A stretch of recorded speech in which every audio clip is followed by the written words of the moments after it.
What's up mga ka-Big Bites? Coach Yeng, tumama na sa wakas ang hula sa Hinebra.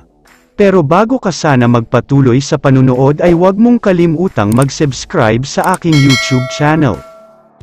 Quick update tayo tungkol sa Barangay Hinebra. May pahayag si Coach Tim na siguradong ikatutuwa ng mga fans, dahil after ng laban nila sa Blackwater, sinabi ni Coach Tim na makakakuha na sila ng kampyonato ngayong taon.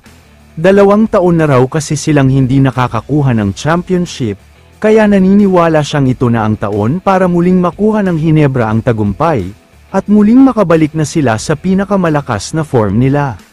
Maganda ang standing ng Hinebra ngayon, nakuha nila si Troy, nanalo sila laban sa Blackwater, healthy na si Brownlee, at bumalik na si Malonzo, babalik din ang ibang injured players, kaya mukhang sigurado na ang kampyonato.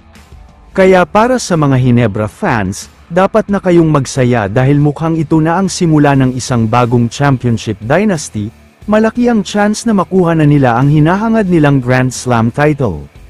Samantala, ibinahagi ni Coach Yeng na nakakatakot ang Hinebra sa ngayon, ayon sa kanya, hindi lang dahil sa pagkakaroon nila ng mas pinalakas na lineup dahil kay Rosario, kundi pati na rin sa pagganda ng team chemistry. Isa pa ay sobrang lakas daw ng Hinebra kapag healthy si Justin Brownlee. Alam ni Coach Yeng na ang naging problema lang dati ay ang fatigue ni JB. Pero ngayon ay nagising na siya at ready na ulit, mukhang ito na ang revenge ni JB. Isa pang challenge para kay Coach Yeng ang super rookie ng Hinebra na si RJ Abarientos. Ayon sa kanya, si RJ na daw ang magiging bagong franchise player ng Hinebra, kasama si Scottie. Kaya naman talagang magiging mahirap silang kalaban. Inamin pa ni Coach Yeng na mayroon siyang kutob na magiging maganda ang conference ng Hinebra, at napatunayan nga ito dahil sa kanilang 6-3 standing at ang big win nila kontra sa Blackwater nitong linggo lang. Hindi na raw ikagugulat ni Coach Yeng kung magiging kampyon ng Hinebra ngayong conference, dahil perfect team at lineup daw ang mayroon sila. Ayon pa sa kanya ay magiging disappointing na lang kung hindi nila makukuha ang titulo.